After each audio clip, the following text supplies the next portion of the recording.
Tapos po na yun ng prosesyon hanggang banal ng misa para sa huling dasal at panalangin ng banal rosaryo.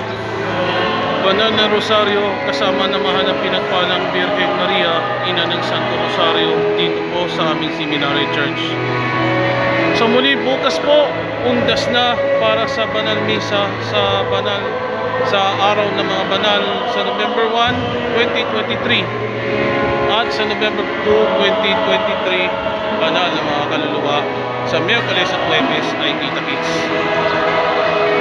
Pagpalain naman ng Diyos ng buhay ko, ito po si Mr. Rance Arcis. Bilip natin ang pinagpalang marangin para sa iyo. Ciao! See you around, Undas. Tapos na ang halalan sa barangay at SK elections. Ngayon, Happy Halloween. Bukas ang Undas. November 1 na 2 ngayong 2023. Miyerkules at Huwebes. Ciao, bye. God bless us all.